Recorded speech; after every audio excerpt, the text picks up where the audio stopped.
عسلامة عسلامة، مرحبا بكم. شنو احوالكم؟ ان شاء الله الناس الكل يتبع فينا بألف خير. ان شاء الله ربي يسعدكم ويهنيكم ويرضي عليكم والديكم يا الله يا كريم. مش خير من رضاية الوالدين؟ ان شاء الله ربي يرضي علينا والدينا الناس الكل. معاكم مونيا من فنلندا. وصفتنا اليوم سهلة اقتصادية حويجة تعمل الكيف لفطور الصباح مع قهوة للعشوية لمجة لصغيراتكم. من اروع ما تجربوا مع غير الاسعار، صدقوني تنفعكم على الاخر. قبل ما ندخل في الوصفة متاعنا نشكركم على تعليقاتكم المزيانة الحلوة اللي مشجعتني باش نكمل في هذا المجال الصعيب. نشكر زاد كل الضيوف، مرحبا بكم منورين الصفحة. بكم انتم تكبر القناة ولا معاملة على الله سبحانه وتعالى ومعاملة عليكم. الوصفة متاعنا اليوم ان شاء الله باش تكون خبزة البرتقال بطريقة سهلة بسيطة على الاخر، وننصحكم تجربوها بنفس الطريقة وذوقوا البنة. قبل ما ندخل في وصفتنا، اذا اول مرة تشاهد الفيديو ما تنساش باش تشارك في القناة وتفعل زر الجرس باش يوصلكم جديدنا. نبداو على بركة الله. وصفتنا باش نستحقوا فيها 3 كعيبات برتقال، ماذا بكم تغسلوهم بالكدا بالكدا، وتجموا تعوضوا بالمدنينة اذا كان تحبوا. باش ناخذوا الزيت النباتي العادي ما يقارب على 90 ملل زيت. ناخذوا السكر لهنا السكر حبيبات 220 غرام سكر. وباش ناخذوا الفارينة العادية ما يقارب على 320 غرام فارينة. ونرجع ونقول لكم ديما كل فارينة كيفاش. باش ناخذوا لهنا السكر باني ما يقارب على 7 غرامات. 3 كعيبات عظم يكونوا بحرارة الغرفة، وماذا بكم الحجم متاعهم ما يكونش كبير. وباش نستحقوا الخميرة لهنا ما يقارب على مغرفتين اصغر خميرة الحلويات. هذه كل المتطلبات اللي باش نستحقوها في الوصفة متاعنا. اول حاجة باش نعملوها باش ناخذوا صحيفة تكون نظيفة وباش نهبطوا العظيمات متاعنا. وماذا بكم لهنا نرجع ونقول لكم العظم ماذا بكم يكون بحرارة الغرفة. نهبطوا لهنا السكر متاعنا ما يقارب على 220 غرام سكر كما قلت لكم، والسكر يكون حبيبات. وباش نهبطوا لهنا السكر فاني، سكر فاني ما يقارب على 7 غرامات. نحاولوا لهنا نركضوهم بشويه بشويه، لهنا ما نستحقوش ركاز كهربائي باش نستحقوا لهنا الفواكه كما قاعدين تشوفوا. ونحاولوا نوسعوا بالنا بشويه بشويه لين يتبدل اللون متاعو باش يولي مستبيض بالطريقه هذه. لهنا باش نهبطوا الزيت 90 ملل زيت كما قلت لكم، وما نهبطوهوش دفعه واحده، ماذا بينا نهبطوا بشويه بشويه كما قاعدين تشوفوا. هبطت الدفعه الاولى شويه بكل وزدت عودت مره اخرى. وباش ناخذوا لهنا الفارينه يا جماعه، الفارينه لهنا تهبطوها بشويه بشويه وماذا بيكم تغربلوها. عندي لهنا كما قلت لكم 320 غرام فارينه. ونرجع ديما ونقول لكم يا جماعه ردوا بالكم من الفارينه، راهو كل فارينه كيفاش، لان ساعات الفارينه معناها تغلطنا في الحكارات. وباش ناخذوا لهنا الخميره كما قلت لكم، عندي لهنا مغرفتين صغار خميره الحلويات. وباش نخلطوا بشويه بشويه نوسعوا بالنا لهنا، نخلطوها بشويه بشويه لين تتجانس معناها المواد اللي حطيناها الكل. كما تشوفوا لهنا الخليط يكون عاقد برشا، ما تخافوش. تويكا نخليو هذايا على شيره تلهيو بالبرتقال. باش نعطيكم الطريقه كيفاش باش نعملوه. ناخذوا كعيبتين برتقال نعملوهم رابي. كعيبه لهنا باش تقعد نوريكم كيفاش باش نعملوها. تنجموا كما قلت لكم تعملوها حتى بالمدنينه وتجيكم بنينه. دونك باش ناخذوا كعبتين نعملوهم رابي مع بعضنا، خليوها على شيره ونعصروا البرتقال مع بعضنا. وهذوما الكعيبات كما قاعدين تشوفوا باش نعملهم كما هكا بالشكل هذا.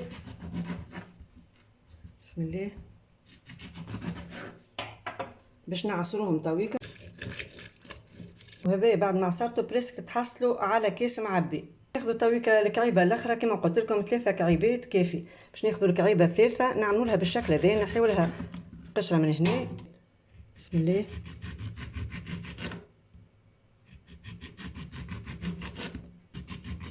كما تشوفوا مهمش خشين برشا.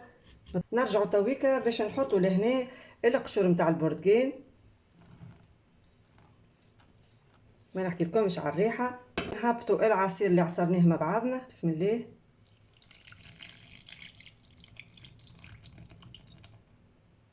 خلطوها توا بالكدا بالكدا.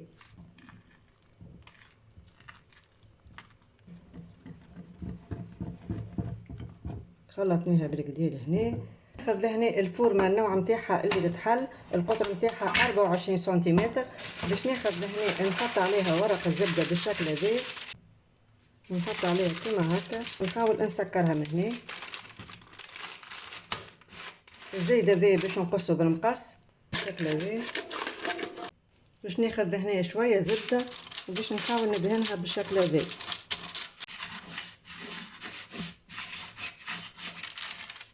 باش ناخدو شويه سكر وباش نعملو كيما هكا. باش ناخدو توا كعبه البرتقان اللي قاسيناها مع بعضنا وباش نحطو بالشكل هذا.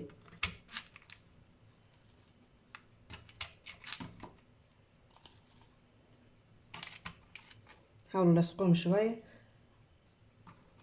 نهبطوا الخليط مع بعضنا. بسم الله الرحمن الرحيم. الفور متاعنا يسخن على 180 درجة باش نخليوها ما يقارب على 45 دقيقة. ماذا بيكم قبل ما تدخلوها للفور تخذوها خذة صغيرة حتى الفقاعات الكلها تتنحى. باش نحط الفور يشعل عليها كامل لوطة فقط حتى لين نشوفوا الجناب بدات تحمار، وقتها واحنا نشعلوا عليها الفور من فوق هكاكا ما تتحرقش الخبيزة متاعنا وتجيكم حويجة مزيانة وحلوة. وهذا هو الشكل متاعها كيفاش يكون. حطيت كوردون صغير في وسطها يخرج شايح تعرفوها اللي هي طابت، وتجيكم ريحتها ما شاء الله صدقوني ريحة الدار. اللهم صل وسلم على سيدنا محمد. وباش نقلبوها باش ناخذوا لهنا نحلو بشويه بشويه، نهزوا ذي تويكا. وهذا هو الشكل متاعها النهائي كما قاعدين تشوفوا فيها مزيانه ما شاء الله. فما شكون يعاود يحطها في الفور مره اخرى باش تحمر شويه، فما شكون يضيف عليها شويه عسل. دونك لهنا الاختيار يرجع لكم انتم. بالنسبه لي انا طابت كما قلت لكم، خليتها 45 دقيقه وحطيت كوردون في وسطها، دونك متاكده منها اللي هي طايبه. وباش نقصوها مع بعضنا تويكم ونشوفوا النتيجه. قصيت لكم لهنا مورسو باش تشوفوه على قريب. كما تشوفوا تجيكم مفوجه وحويجه مزيانه وحلوه لفطور الصباح كذلك للعشويه. جاك ضيف على غفله ما لقيتش شنيا تقدم له، معناها فيسع فيسع ما تحضر ما تشدش اليد. وزيد كمل حاجه اخرى ريحتها كلها برتقان بالحق تستحق التجربه. وتجموا تعملوها كما قلت لكم بالمدنينه. في العوض تقصوا البرتقان معناها من لوطه تحطوا المدنينه وتعملوا عليها عصير البرتقان زاده تجيكم بنه على بنه ما نحكي لكمش.